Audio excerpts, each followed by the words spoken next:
Now, the weekly special English program, American Stories.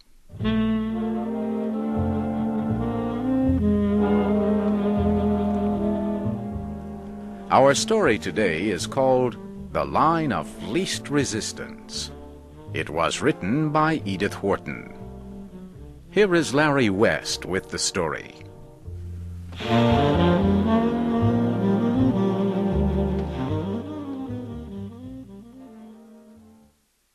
Mr. Minden returned home for lunch. His wife, Millicent, was not at home. The servants did not know where she was. Mr. Minden sat alone at the table in the garden. He ate a small piece of meat and drank some mineral water. Mr. Minden always ate simple meals because he had problems with his stomach. Why, then, did he keep a cook among his servants? Because his wife, Millicent, liked to invite her friends to big dinners and serve them rare and expensive food and wine. Mr. Minden did not enjoy his wife's parties. Millicent complained that he did not know how to enjoy life. She did a lot of things that he did not like. Millicent wasted Mr. Minden's money and was unpleasant to him, but he never got angry with his wife. After eating, Mr. Minden took a walk through his house. He did not stay long in the living room. It reminded him of all the hours he had spent there at his wife's parties.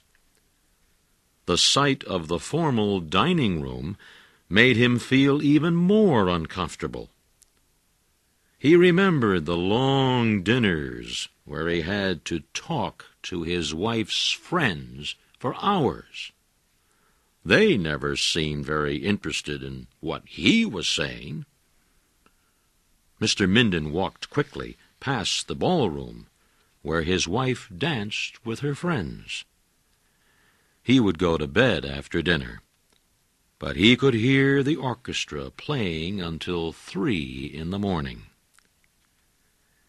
Mr. Minden walked into the library.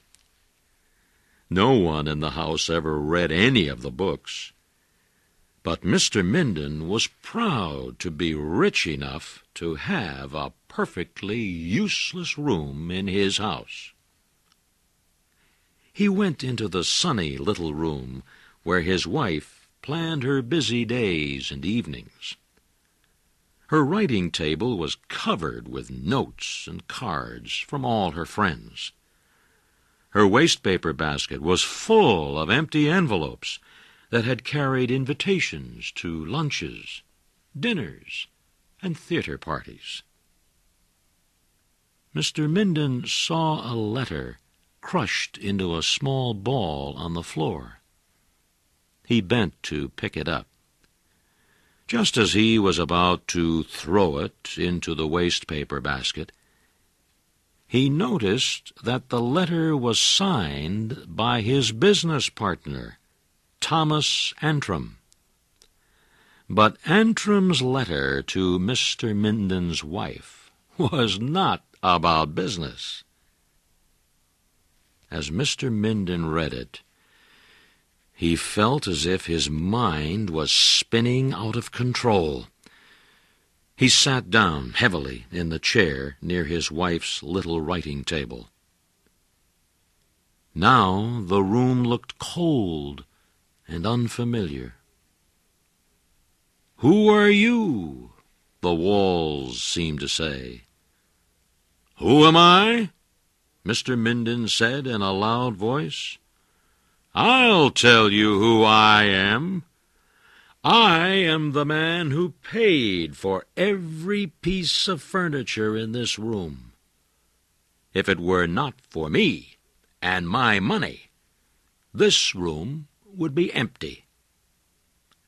Suddenly, Mr. Minden felt taller. He marched across his wife's room. It belonged to him, didn't it? The house belonged to him, too. He felt powerful.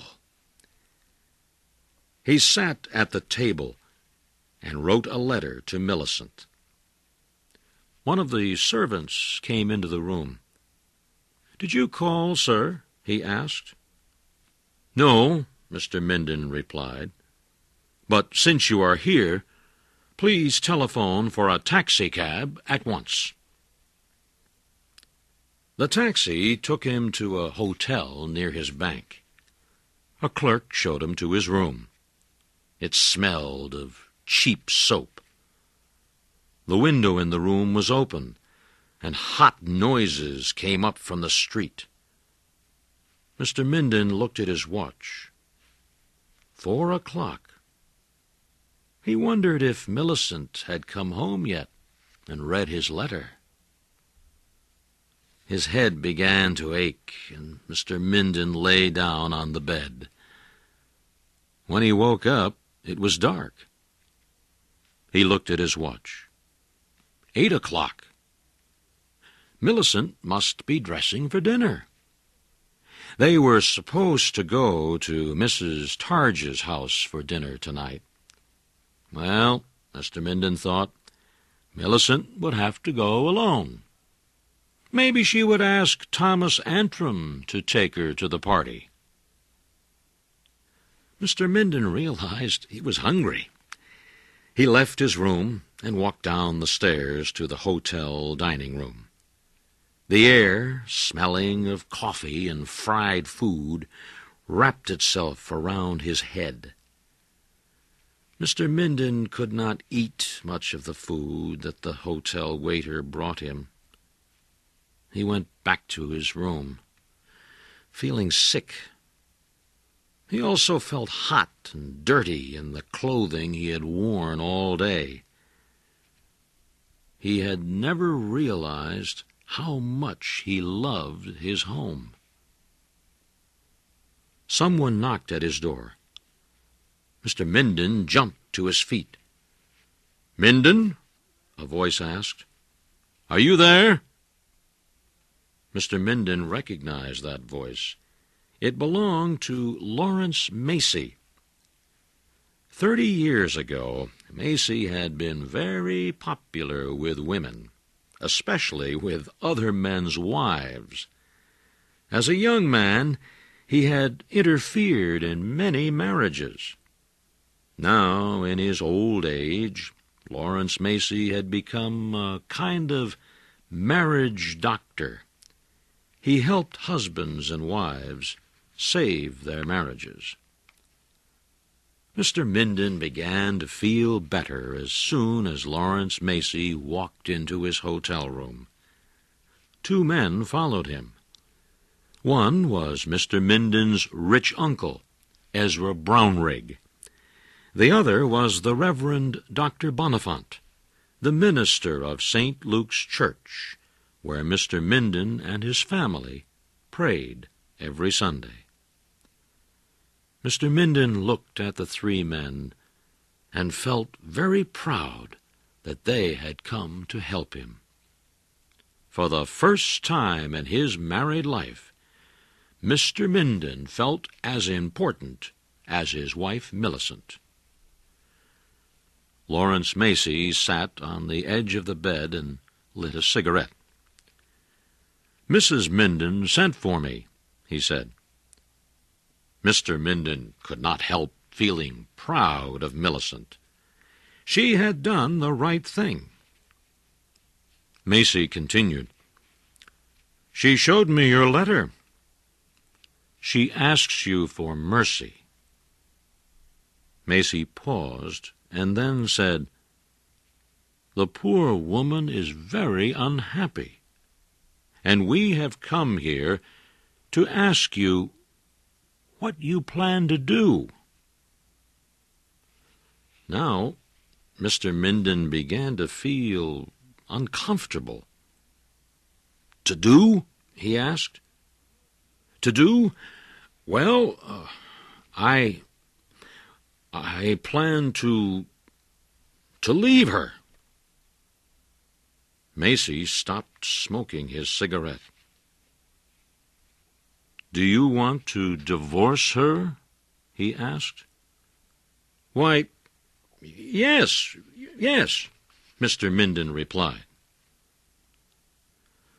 Macy knocked the ashes from his cigarette. Are you absolutely sure that you want to do this? He asked. Mr. Minden nodded his head. I plan to divorce her, he said loudly. Mr. Minden began to feel very excited. It was the first time he had ever had so many people sitting and listening to him.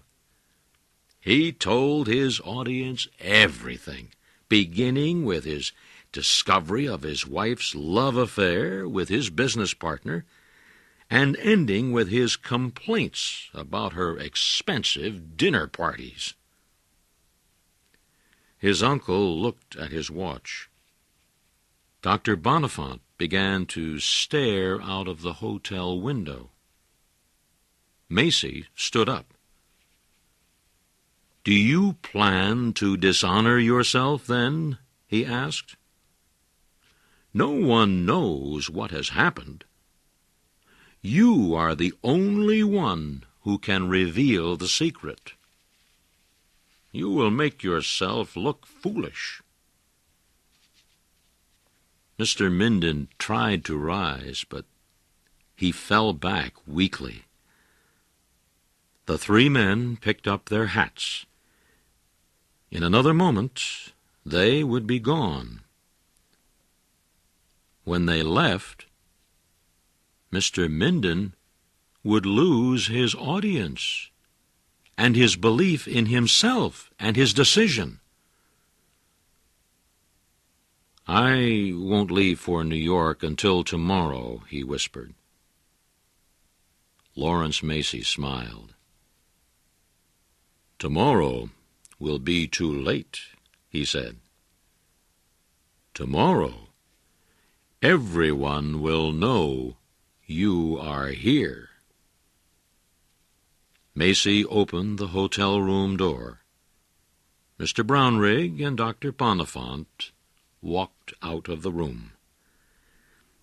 Macy turned to follow them when he felt Mr. Minden's hand grab his arm. I will come with you, Mr. Minden sighed. It's for the children. Lawrence Macy nodded as Mr. Minden walked out of the room. He closed the door gently.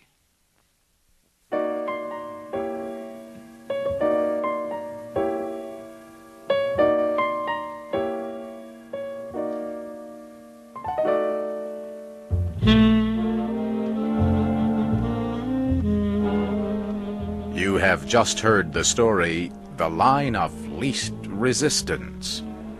It was written by Edith Wharton and adapted for Special English by Donna DeSanctis. Your storyteller was Larry West.